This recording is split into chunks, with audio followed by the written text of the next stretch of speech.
Welcome. So today we're going to start a series of how to manage pain after rotator cuff repair or even before rotator cuff repair.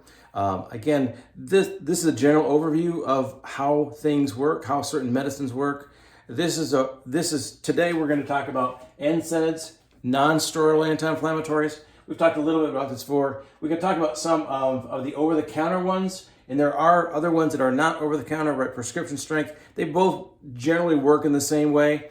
Let's talk about NSAID, right? NSAIDs, non-steroidal anti-inflammatory drugs. So that's mean they're not steroids. And so obviously we have steroids that are anti-inflammatories, like prednisone or depomedrol. They're steroids and they're anti-inflammatory, but we're not talking about the steroid anti-inflammatories. We're talking about the non-steroid anti-inflammatories, the NSAIDs. So for example, the ones we talk about a lot, ibuprofen, which is Motrin, naproxen, or naproxen, or aspirin even, these are all anti-inflammatories. Now, how these anti-inflammatories work, I thought would be useful to understand.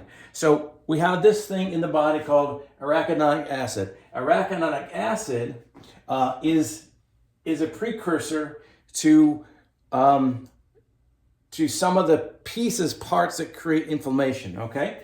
So anyway, so what happens is this arachidonic acid gets into a certain enzyme that breaks it down, a COX-1 or COX-2 they're called. So the COX family of enzymes that break down arachidonic acid into a couple different things. The COX-1 brings it down to TXA2, don't worry about that too much. And COX-2 breaks it down to prostaglandin, or PG, and then also prostacyclin. Anyway, so when we talk about ibuprofen, naproxen, and aspirin, they are all generalized they inhibit both COX-1 and COX-2. Now, there are certain medicines that kind of maybe just isolated to COX-2, because that's really what we want to get to, because we want to get to avoid this inflammation.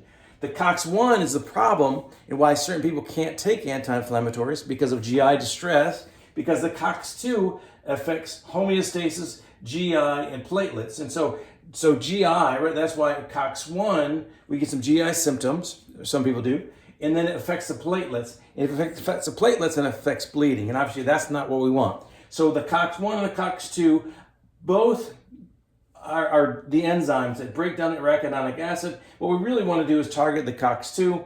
Ibuprofen, naproxen, aspirin do both, meaning COX-1 and COX-2. Again, why some people don't like aspirin, naproxen, or ibuprofen, because they have sensitive stomach and they might change something else.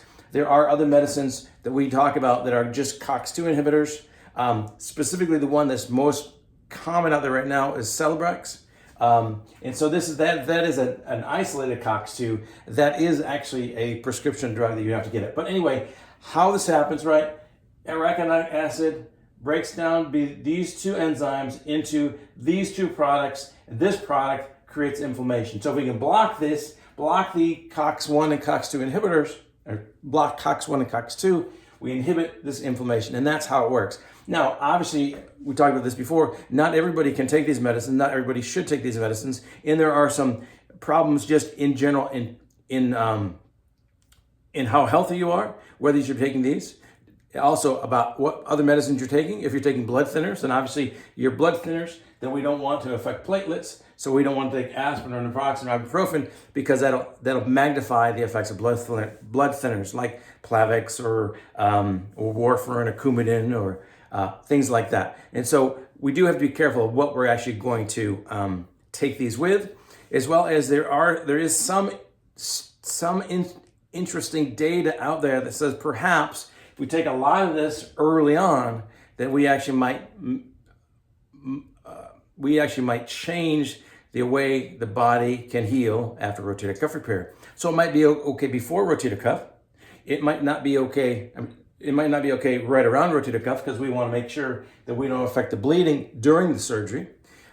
It might be okay for a short period of time after, or it might be okay a while after the rotator cuff repair. So it's important to talk with your doctor to find out how these drugs may help you and how these drugs may not help you or may inhibit healing. So important to know. So hope this helps. We're going to continue down this road to talking about how we can manage pain after and how these drugs actually work. So hope this helped. Talk to you soon.